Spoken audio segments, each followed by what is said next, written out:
નમસ્કાર day special કાર્યક્રમમાં હું મયુરી આપ સૌનું સ્વાગત કરું છું અને આજે કાર્યક્રમમાં વાત તમારા આરોગ્ય સાથે તમારા સ્વાસ્થ્ય સાથે ચેડા કરતા એ ઇન્ફ્લુએન્સર્સ વિશે કે જે તમારા ઇન્સ્ટાગ્રામની રીલ્સમાં વારંવાર તમને દેખાયા કરતા હોય છે। જ્યારે નવરાશની પળોમાં તમે ઇન્સ્ટાગ્રામની રીલ્સને સ્ક્રોલ કરતા હોવ છો, જ્યારે તમે યુટ્યુબ પર વિડીયો જોતા હોવ છો, ત્યારે ઓચિંતા તમારી ફીડની અંદર એક વિડીયો તમને દેખાય છે જે તમને એવું કહે છે કે તમારી એ રોગ, એ બીમારીઓ કે જે લાંબા સમયથી તમે અનુભવો છો તેના માટે અમુક આ પ્રકારના ઉપાયો કરવા જોઈએ કે જેનાથી ચોક્કસપણે તમને રિઝલ્ટ મળશે અને ખરેખર પોતાની પ્રોડક્ટનું અને વેલનેસ જે આખી એક ઇન્ડસ્ટ્રી ઊભી થઈ છે, વેલનેસ પ્રોડક્ટનું માર્કેટિંગ કરતા આ લોકો અને આ લોકોથી સાવધ રહેવાની એટલા માટે જરૂર છે કેમ કે એ લોકો તમને એક જાળમાં ફસાવવાનો પ્રયત્ન કરી રહ્યા છે। તમને એવું લાગે છે કે તમે એ ઇન્ફ્લુએન્સરનો વિડીયો જોયો, તમે એનો જે પ્રોડક્ટનો વિડીયો જોયો અને તમને એવું લાગે છે કે કદાચ એ પ્રોડક્ટ ખરીદ્યા બાદ તમારી તકલીફોનો અંત આવી જશે, પરંતુ એવું થતું નથી હોતું અને તમને એ વાતનો ખ્યાલ નથી રહેતો કે બેફામ પાણી જે છે, પાણીની જેમ તમે પૈસાનો વરસાદ કર્યો છે અને તેમ છતાં શા માટે તમારી તકલીફોનું નિવારણ નથી થતું। તો એનું કારણ એ છે કે આ ઇન્ફ્લુએન્સરનું માર્કેટિંગની એક આખી જાળ જે સોશિયલ મીડિયા ઉપર ફેલાયેલી છે અને એ જાળમાં વધુને વધુ તમે ફસાઈ રહ્યા છો।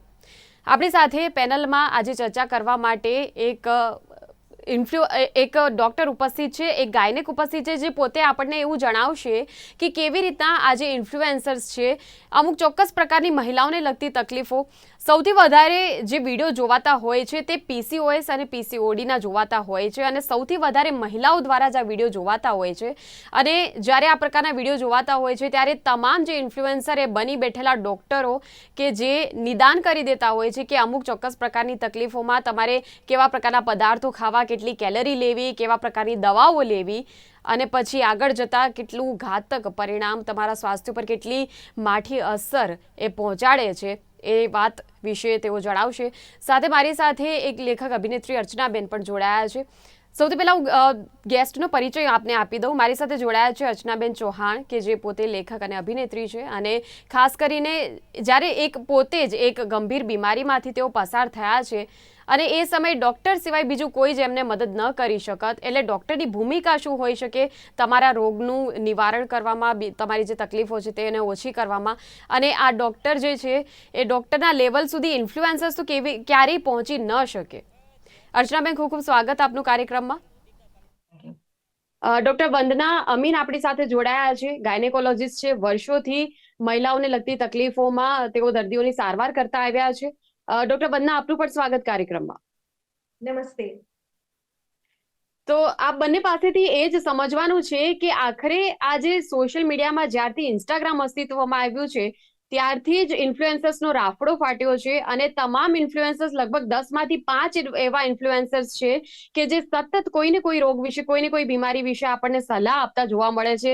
સતત કોઈને કોઈ પ્રોડક્ટ હોય, પછી એ સ્કિન કેર હોય કે પછી વાળને લગતા રોગો હોય કે પછી કોઈ પણ પ્રકારની એવી સામાન્ય તકલીફમાં પણ તેઓ સતત માર્કેટિંગ કરતા આપણી ઉપર પોતાના વિચારોને થોપતા જોવા મળે છે। હવે લોકો કેવી રીતે બચી શકે? વંદનાબેન, ખાસ કરીને જ્યારે વાત આવી રહી છે પીસીઓએસ અને પીસીઓડી વિશેની ભ્રામક માન્યતાઓની, સૌથી પહેલા એ જાણવું છે કે કેવા પ્રકારની ગેરમાન્યતાઓ ફેલાવવામાં આવે છે? પીસીઓડી કે પીસીઓએસ એ એક અંતઃસ્રાવી ગ્રંથિનો અંતઃસ્રાવ જે આપણા બોડીમાં છે એના ઇમ્બેલેન્સને લીધે શરીરમાં બધા રિફ્લેક્શન્સ આવે છે, એનાથી થતો પ્રોબ્લેમ છે।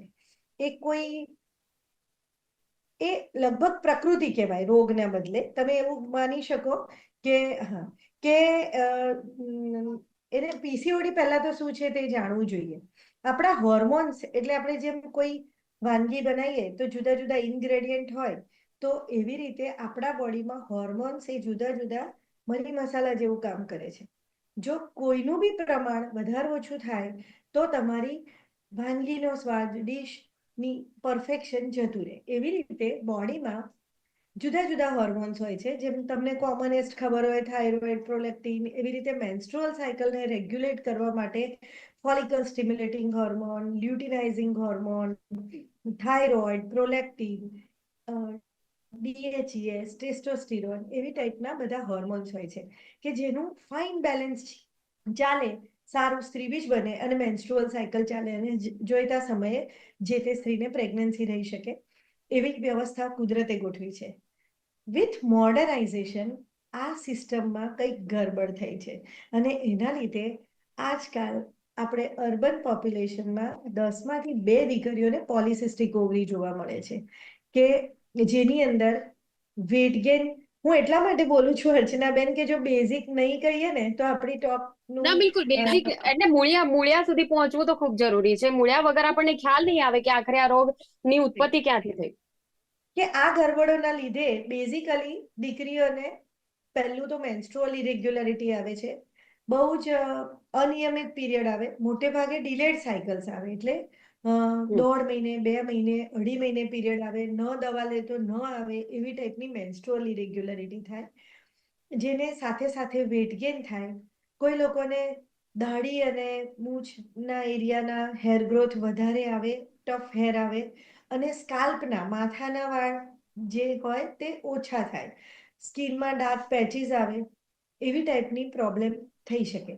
અને એના લીધે નાની દીકરીઓને સૌથી મોટો પ્રોબ્લેમ પોતાના દેખાવને લગતો, સેલ્ફ ઇમેજને લગતો થાય. અને મેરેજ પછી દીકરીઓને 2 પ્રોબ્લેમ થાય. પ્રેગ્નન્સી જોઈતી હોય ત્યારે ના રહે, અને ન જોઈતી હોય તે સમયે એમને ફર્ટાઇલ પીરિયડ ક્યારે છે એ ન સમજાય. અને લાંબા ગાળે આના લીધે વેટ ગેઇનના લીધે વધારે વજન વધવું, ડાયાબિટીસ આપો, બીપીના લીધે તકલીફો થવી, એવું આવી શકે. તો આપણે હવે પછી એની ચર્ચા કરીએ કે આની સાથે સૌથી મોટા તો કોસ્મેટિક માર્કેટમાં, અને બીજું ડાયટિશિયન, ન્યુટ્રિશન, જી. જે લોકો એમાં એક્સપર્ટ છે કે નહીં, અને બધા જ પોતપોતાની સલાહો આપે, અને ભોળું માણસ જેને બી પ્રોબ્લેમ આવે, કે કોઈ બી દીકરીને 1.5 મહિને, 2 મહિને પીરિયડ આવે, કે જરાક ચીન પર થોડા એક્સ્ટ્રા હેર દેખાયા, કે થોડા 2 પિમ્પલ નીકળ્યા, તો ગૂગલ ખોલીને નીકળે. હવે જસ્ટ ઓપન ઇટ, અને એટલો બધો ડેટા છે, ઓથોરાઇઝ, અનઓથોરાઇઝ, એટલે જેને મગજમાં આંબી ચિંતા થઈ હોય એની ચિંતા 100 ગણી બેવડાઈ જાય. એટલે જે તે એક્સપર્ટની પાસે સલાહ લે, અને જે સોશિયલ મીડિયામાં આમ ડમ્પ કરેલી ઇન્ફોર્મેશન છે એને જોઈને પોતાનું સેલ્ફ એસ્ટીમ ઓછું ના કરે, ચિંતાઓ ના કરે, ફર્ટિલિટીની ગમે તે ટ્રીટમેન્ટ ના લે, ગમે તે પ્રોડક્ટ્સ યુઝ ના કરે, હમ. ન્યુટ્રિશનના બેફામ સલાહો ના માને. એ બધાને બહુ જ રિક્વેસ્ટ છે, અને બહુ જ સારો ટોપિક લઈને બેઠા છો. આપણે અર્ચનાબેનનો બી અનુભવની વાતો સાંભળવી છે. આપ વાત બિલકુલ કરો. અર્ચનાબેન, પહેલાના સમયમાં કેવું હતું કે જ્યારે ટીવી નવા નવા હતા ને, એ વખતે ટીવી પર જે બધું દેખાડવામાં આવતું ને, તો લોકો એને સાચું માનીને બેસતા કે ટીવી પર આવ્યું છે તો પછી સાચું જ હશે. હવે હા. સોશિયલ મીડિયાનો જમાનો છે ને, એટલે સોશિયલ મીડિયાની વેબસાઇટ્સ ઉપર, યુટ્યુબ ઉપર, ઇન્સ્ટા ઉપર જેટલી રીલ્સ છે, જેટલા વિડીયો આપણે જોઈએ છીએ ને, તો લોકો હવે એવું માને છે કે સોશિયલ મીડિયામાં આવ્યું છે, આ ઇન્સ્ટામાં જોયું, કે આ યુટ્યુબ પર જોયું એટલે સાચું જ હોય. હવે એટલે આ માનસિકતા જયારે ઘર કરી ગઈ છે, ત્યારે આટલી જોખમી જે આ બીમારીઓ, હોર્મોનલ બીમારીઓ છે, કે પીસીઓએસ અને પીસીઓડી જેવી આ જે બીમારીઓ છે, કે જેનો આમ જોવા જાવ તો ખરેખર કોઈ ઈલાજ અત્યારે હાલના સમયમાં શક્ય છે નહીં, ઉપલબ્ધ છે નહીં આપણી પાસે. અને બીજી તરફ એક આખી આ ઇન્ડસ્ટ્રી ઊભી થઈ છે કે જેનો એક જ હેતુ છે કે કેવી રીતના લોકોના ખિસ્સામાંથી વધારે ને વધારે પૈસા આપણે કઢાવી શકીએ. હવે આવા આવા જે લોકો છે, આ લોકોથી કેવી રીતના બચીને રહેવું? મયુરીબેન, મને હું જયારે બીમાર પડી ને, મને જયારે આ કેન્સર થયું હતું ત્યારની વાત કરું છું હું તમને. ત્યારે હમ. હું પોતે ગૂગલ પર બધું, કારણ કે ઓબ્વિયસલી આવી બીમારી થાય તમને જીવલેણ, એટલે તમે બધું જાત જાતનું ને ભાત ભાતનું બધું સર્ચ કરવા માંડો.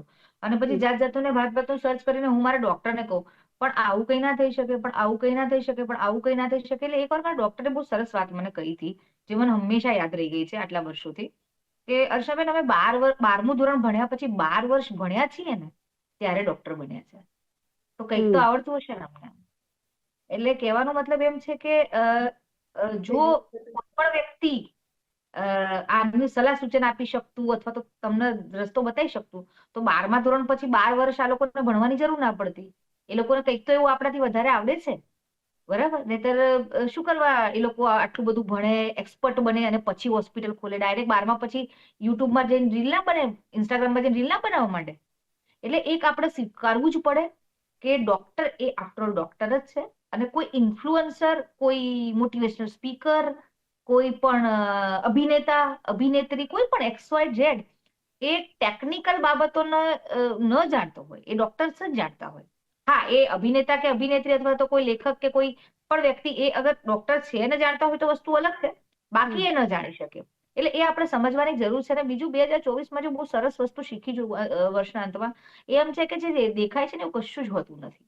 તમને જે જી વસ્તુ દેખાતી હોય છે કે આ આવું છે, એવું એકચ્યુઅલી હોતું જ નથી. એમ તમને બતાવવામાં આવે કે આ ખાવાથી અમે અમારા જીવનમાં આ પરિવર્તન, તમે જોવા ગયા, તમને કોઈ કહ્યું એટલે તમે માની લીધું. જી કેન્સરના ટ્રીટમેન્ટ દરમિયાન ઘણા લોકો એવો દાવો કરતા હોય છે કે અમે વિધાઉટ એની સર્જરી, એની કેમોથેરાપી, એની રેડિયેશન અમે લોકો સાજા કરીએ છીએ. એના પુરાવા કેટલા, ઓથેન્ટિક વાત કેટલી, કેવી રીતે? હવે ઓથેન્ટિક કરવા જાઓ ત્યાં સુધી તો પેલો માણસ મરી ગયો હોય.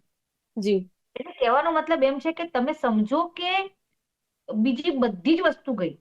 ચહેરા ઉપર વધારે વાળ આવી ગયા, થોડા ડાઘ પડી ગયા, પૈસા ગયા તો કશું નથી ગયું, થોડો ચહેરો ખરાબ થયો તો પણ હું તો કહું છું કશું નથી થયું. પણ એકવાર તમારું હેલ્થ ખરાબ થઈ ગયું ને, એ નોન રિવર્સેબલ છે. બરાબર? એટલે કોઈ પણ કે થોડુંક આપણે મગજ વાપરીએ, થોડી આપણે બુદ્ધિ વાપરીએ, અને આપણે કોને ફોલો કરીએ છીએ, કોને ચૂઝ, બધા એક બહુ સરસ વાક્ય મેં વાંચ્યું હતું કે ચૂઝ યોર હીરો વાઇઝલી. તમારે તમે કોને તમારો પ્રેરણા સ્ત્રોત બનાવો છો, કોને તમે તમારા આદર્શ બનાવો છો, કોને તમે તમારો હીરો બનાવો છો, અને કોને તમે ફોલો કરો છો, કોની વાત માનો છો, ને બહુ જ ધ્યાન રાખીને સમજવા જેવી છે. કારણ કે અત્યારનો સમય બદલાયો છે, અત્યારના માપદંડો બદલાયા છે. આપણે લોકો હવે વધારે અધીરા બન્યા છીએ. બરાબર? તમે સમજો મયુરીબેન કે પહેલા ટીવી હતું, આ રીલ્સ ને બધું 15-15 સેકન્ડ હમણાં આવ્યું, છેલ્લા 10 વર્ષમાં બધું આવ્યું, ઇન્સ્ટાગ્રામ ને ફેસબુક. પહેલા તો ટીવી હતું ને, આ બધી વસ્તુઓ ક્યાં થતી હતી? ત્યારે બધા લોકો કયું ઘરે બેસીને પેલું કરતા હતા, ડોક્ટર પાસે જ જતા હતા ને કે સાહેબ અમે બીમાર પડ્યા છીએ, અમારી દવા કરો. એટલે ખાસ બધાને અનુરોધ છે, તમે ડોક્ટર નથી એ સ્વીકારો. તમે પેશન્ટ છો તો પેશન્ટની જેમ રહો, ડોક્ટરને એમનું કામ કરવા દો, અને ડોક્ટરને જ કરવા દો, બીજા બધાને ન કરવા દો. બિલકુલ. એટલે પોતાની જાતે ડોક્ટર બની જવાની એક આજે આદત છે, એમાં સુધારો કરવાની ખાસ જરૂર યસ, છે. Yes, yes. ઘણી વાર આપણને માથું દુખે ને તો આપણે લોકો એવું નક્કી કરી નાખીએ, મયુરબેન આજે હું ભૂખ્યા પેટે રહી, કદાચ મને ગેસ એસિડિટી થઈ હશે એટલે આમ થઈ ગયું હશે, અથવા મને, અરે પણ તમે શું કરો નક્કી કરો છો? પેલા 12મું ધોરણ પછી 12 વર્ષ ભણ્યા છે કે 15 વર્ષ ભણ્યા, એમને કરવા દો ને ભાઈ, એમને કરવા દો. તમારું કામ નથી. બિલકુલ. ડોક્ટર, વંદના, સૌથી વધારે કારણો જ્યારે તમે દર્દીઓની સારવાર કરો છો, કયા એવા ધ્યાનમાં આવ્યા છે? તમારી પાસે પણ ઘણા પીસીઓએસના અને પીસીઓડીના દર્દીઓ આવતા હશે, તો સૌથી કોમન લક્ષણો એવા કયા છે, અને તમે સામાન્ય રીતે એમને ઉપચાર માટે કેવી સલાહ આપો છો? જો સૌથી કોમન તો સ્ટ્રેસ લઈને આવતા પેશન્ટો છે. સૌથી મોટી માંદગી મગજમાં હોય. એટલે તમને કોઈ બી તકલીફ થઈ છે, પીસીઓડી કોઈ કેન્સર નથી, કોઈ સિરિયસ બીમારી નથી. એ ખાલી આપણા બોડીના થોડા હોર્મોન્સની આઘાપાછી છે, જે તમે બહુ સરળતાથી સેટ કરી શકો. વધારે વજનને તમે સારી રીતે મેનેજ કરી શકો, આગા પાછા થતા પીરિયડ્સને મેનેજ કરી શકો, ફર્ટિલિટીના પ્રોબ્લેમને મેનેજ કરી શકો, અને ટિકિટ ફ્રોમ મી કે પીસીઓડી વાળા બધા જ દર્દીને બીજું કોઈ પ્રોબ્લેમ ના હોય ને ખાલી આ જ હોય તો ભગવાન બાળક આપવાનો જ છે. અને કે મારે પીસીઓડી છે એટલે મને બહુ જ વજન વધી જશે એવું જરાય જરૂરી નથી. મેનેજ કરો તો થઈ જ જાય. એટલે પહેલી વસ્તુ તો પીસીઓડીની ખોટી ઇન્ફોર્મેશન લઈને આવનારા જે પેશન્ટ છે એમને સ્ટ્રેસ, સૌથી વધારે તો સ્ટ્રેસના લીધે જ ઘણીવાર ડિપ્રેશન આવે, ઓવર ઇટિંગ થાય, ઇરેટિક એટલે બિંજ ઇટિંગ થાય, અને વધારે વજન તો એનાથી બી ઘણીવાર વધે એવું થાય. સાવ સરળ કાઉન્સેલિંગ ઘણીવાર તમને, અને 80% પ્રોબ્લેમ પેશન્ટોના ઓછા કરી શકે. હું તમને કહીશ કે પીસીઓડીમાં 80% પેશન્ટને લાઇફસ્ટાઇલ મોડિફિકેશનથી ફાયદો થાય છે, રેધર ધેન મેડિસિન. અને કાઉન્સેલિંગથી ફાયદો થાય છે. એને શરીરમાં શું તકલીફ છે જેના લીધે બોડી આ બધું રિફ્લેક્ટ કરે છે, એ પહેલા સમજાવવું પડે. એને એવું સમજાવવું પડે કે તારા બોડીનો LH હોર્મોન થોડો ફ્લક્ચ્યુએટ થાય છે, એટલે સારું ઓવ્યુલેશન નથી થતું, એટલે તને પીરિયડ ઇરેગ્યુલર આવે છે, જેને આપણે મેનેજ કરી શકીએ. એને એવું સમજાવવું પડે કે તારા બોડીમાં પેરિફેરલ સેલમાં ઇન્સ્યુલિન રેઝિસ્ટન્સ છે, જેને લીધે તમે ખાવ છો એનું કન્વર્ઝન ફેટમાં બહુ વધારે થઈ જાય છે, જેનાથી વજન વધે છે, જેને ડાયટ અને લાઇફસ્ટાઇલ મોડિફિકેશન અને એક્સરસાઇઝથી તમે સેટ કરી શકો. થોડી ઘણી મેટફોર્મિન જેવી મેડિસિન બી એમાં હેલ્પ કરી શકે અને યુ કેન મેનેજ. તમે 100 કિલોમાંથી 50 ના થઈ જાઓ પણ ડેફિનેટલી 80 પર મેન્ટેન રહી શકો વિથ ગુડ લાઈફસ્ટાઈલ, અને એનાથી તમારું મેન્સ્ટ્રુઅલ સાયકલ ને બધું મેનેજ થાય. એને એવું સમજાઈ શકાય કે જે હેર ગ્રોથ અને જે ડાર્ક સ્કિન પેચીસ ને સ્કાલ્પ હેર લોસ થાય છે તેને બી તમે ઘણા બધા અંશે મોડર્ન સ્કિન ટ્રીટમેન્ટ અથવા થોડુંક ઘરગથ્થુ વસ્તુ અને લેઝર ટ્રીટમેન્ટ બધાથી સારું કરી શકો અને તમારી જાતને તમે પ્રેઝન્ટેબલ રાખી શકો. એટલે કોન્ફિડન્સ લૂઝ ના કરે.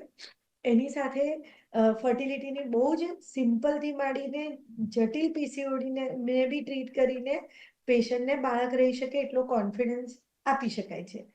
અને એના લીધે પીસીઓડીને થતા કોમ્પ્લિકેશનો, એમાં સૌથી વધારે લોસ ઓફ કોન્ફિડન્સ, મરાઇટલ, એક મનોબળ નબળું પડી જાય છે, કેમ કે સામાન્ય રીતે મહિલાઓ બહુ ભાવુક હોય છે, બહુ જ ઇમોશનલ હોય છે, અને ઇમોશનલ. કોઈ પણ બીમારી વધારે લાંબો સમય ચાલે, કદાચ એ 6 મહિનાથી ચાલતી હોય એવું પણ બને, તો જો 6 મહિનાથી વધારે સમય લાગે તો આપોઆપ તેમને અંદર નકારાત્મક લાગણી ઉત્પન્ન થવા લાગે છે કે આવું મારી એના સાથે જ લીધે કેમ શું થાય થાય છે. કે મરાઇટલ હાર્મોની ડિસ્ટર્બ થાય, એટલે ઘણા બધા મેરેજીસ ડિસ્ટર્બ થાય.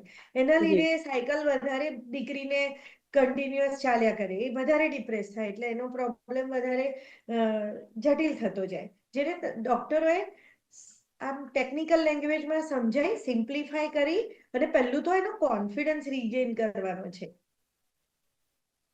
નહીં કે એને ગભરાઈને આડી અવળી પ્રોડક્ટોમાં નહીં ભરમાળમાં નાખી અને હમ. પૈસા અને એનો કોન્ફિડન્સ ઓછો કરવાનો.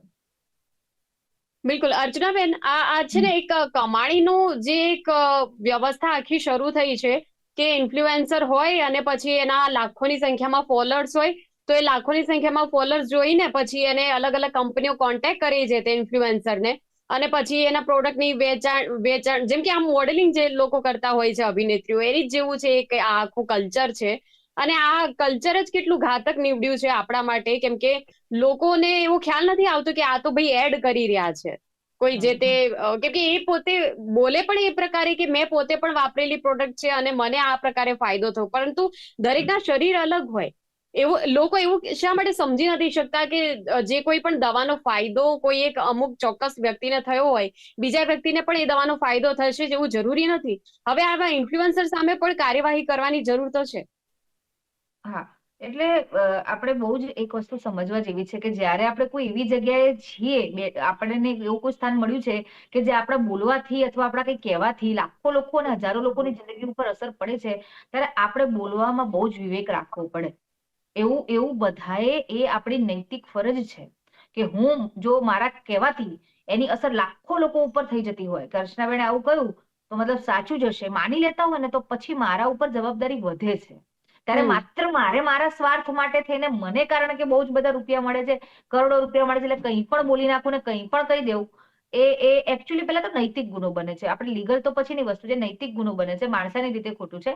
આપણે ઘણી વાર સાંભળતા હોય છે કે ફલાણા એક્ટરે કે ફલાણા ક્રિકેટરે પાન મસાલાની એડ કરવાની બંધ કરી દીધી, ફલાણી એક્ટ્રેસે ફેરનેસ ક્રીમની એડ કરવાની ના પાડી દીધી, કરોડો રૂપિયા મળતા હશે તો એમને લાગતું હશે કે ભાઈ હા, કે પાન મસાલા કે ગુટખા કે તમાકુ એ સોસાયટી પર બહુ ખરાબ અસર પાડે છે, તો એમને કરોડો રૂપિયા મળવા છતાં એમણે નથી કરી. બરાબર? તો એક આ વસ્તુ બધાએ સમજવા છે. જયારે તમને લાખો લોકો ફોલો કરે છે, તો પ્લીઝ એવું કંઈ ના બોલો કે જેના કારણે એમની આખી થોડાક પૈસા માટે થઈને એમની આખી લાઈફ ને બધું ડિસ્ટર્બ થઈ જાય. બીજી વસ્તુ એ છે કે કંઈક હેલ્થના બાબતમાં હું ઘણી વાર એવું કહેતી હોઉં છું, ઘણું બધું રેગ્યુલેશન લાવવા જેવું છે હેલ્થ બાબતે અને ખોરાક બાબતે. આજકાલ ખાણીપીણીમાં એટલું બધું, મેડમે હમણાં જ કહ્યું કે હમણાં કંઈક બધું ડિસ્ટર્બ એટલે થયું, મને એવું લાગે છે બહુ જ મિલાવટ બહુ જ બધી વસ્તુમાં વધી ગઈ છે હદ વગરની, અને એનું જ પ્રતાપ છે કે આ અવનવા રોગો, લાઈફસ્ટાઈલને લગતા રોગોનું પ્રમાણ અતિશય વધી ગયું છે, કે મિલાવટ ભર્યું આપણે ખાતા થઈ ગયા છીએ. આપણી હમ. લાઈફસ્ટાઈલ એટલી ખરાબ થઈ ગઈ છે, ખાણીપીણી એટલી ખરાબ થઈ ગઈ છે, અને સ્વાભાવ આપણે પહેલા બહુ દેશી એક કહેવત છે કે અન્ન એવા ઓળકાર. જયારે જી. અન્નમાં જ પ્રોબ્લેમ છે તો ઓળકાર તો એવા જ આવવાના છે. બરાબર? એટલે બિલકુલ એક ખાણીપીણીમાં જે મિલાવટ થાય છે એ રોકવા જેવી છે. આ બધી વસ્તુમાં કંઈક રેગ્યુલેશન લાવવા જેવી છે કે જે હેલ્થને રિલેટેડ છે. એટલે ઓબ્વિયસલી એના માટે કંઈક કાયદા બને, કંઈક એના માટે દંડ બને, કંઈક એના માટે જોગવાઈ થાય, એ બહુ જ જરૂરી છે, બહુ જ જરૂરી છે. બિલકુલ ડોક્ટર વંદના, હવે આમ કાર્યક્રમ અંત તરફ છે, પણ થોડુંક આપણે સંક્ષિપ્તમાં બંને માટે સમજી લઈએ. પીસીઓએસ અને પીસીઓડી કઈ કઈ ખોટી માન્યતાઓ છે, આપણે થોડું સંક્ષિપ્તમાં સમજી લઈએ કે આવું નથી હોતું, લોકો આવું માને છે પણ આવું નથી હોતું. પહેલું તો પીસીઓડી એ રોગ નથી, એ તમારી પ્રકૃતિ છે, એવું દરેક દીકરીએ સમજી લેવાનું. એ બહુ જ કોમન છે કે 10માંથી અત્યારે 2 થી 3 દીકરીઓને પોલિસિસ્ટિક ઓવરી હોય છે. દરેકમાં દવાની જરૂર નથી. એને પોતાની પ્રોબ્લેમ બધાને રિફ્લેક્શન જુદા હોય છે. પીસીઓડી વિશે બોલવું હોય ને તો 3 કલાકથી વધારે બોલી શકાય, એટલો જ એ જટિલ સબ્જેક્ટ છે.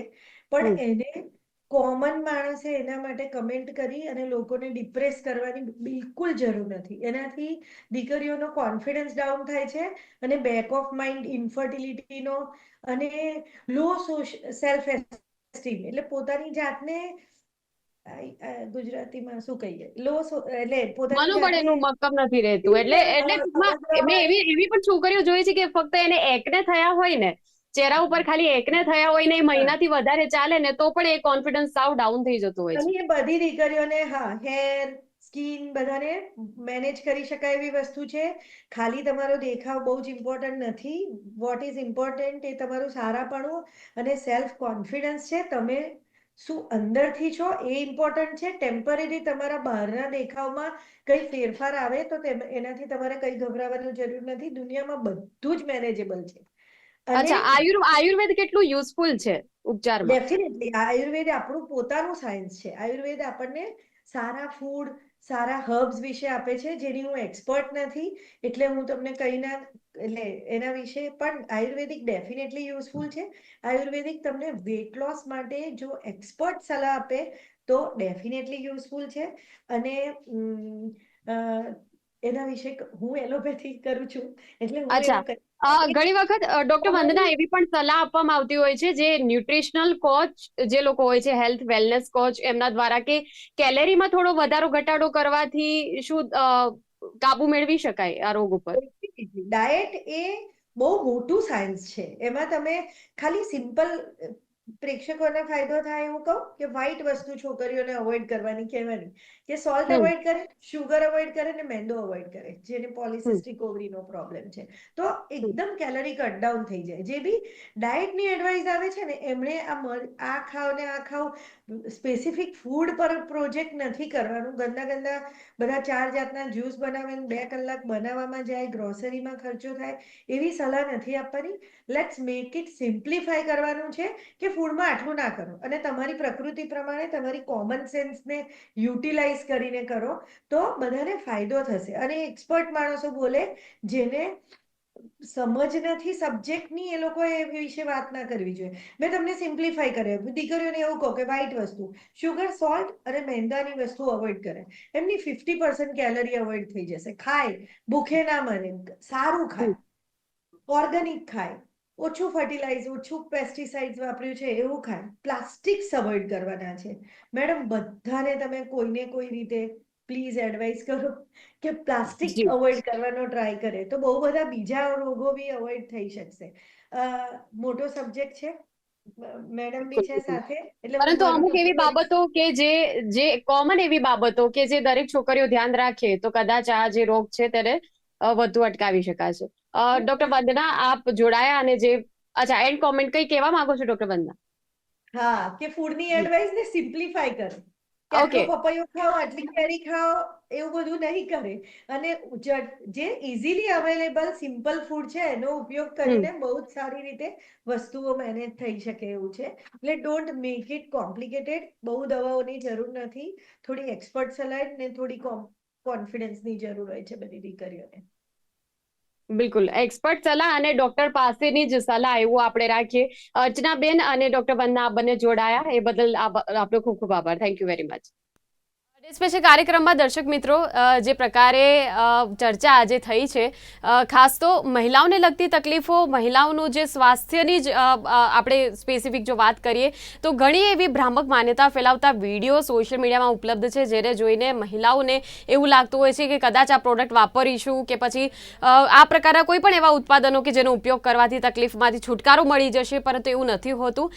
પોતે જાતે પોતાના ડૉક્ટર બનવું નહીં ક્યારેય પણ. જે ખરેખર નિષ્ણાત છે છે, જેમનો વર્ષોનો અનુભવ રહ્યો છે આ ક્ષેત્રમાં, જેમણે દર્દીઓને પોતાની સારવારથી સાજા કર્યા છે, એવા ડૉક્ટર પાસે જવું અને ત્યારબાદ પોતાનું રોગનું વ્યવસ્થિત નિદાન સૌથી પહેલાં કરાવવું અને નિદાન મુજબ ઉપચાર મેળવવો, એ જ બીમારીમાંથી છુટકારો મેળવવાનો એકમાત્ર ઉપાય હોઈ શકે. તો આ જ સમજ સાથે ડે સ્પેશિયલ કાર્યક્રમમાં આજે ફક્ત આટલું જ. આવતીકાલે આવા જ કોઈ મુદ્દા સાથે ફરી મળીશું. ત્યાં સુધી આપ જોતા રહો ગુજરાત ન્યૂઝ, સત્યની સાથે. નમસ્કાર.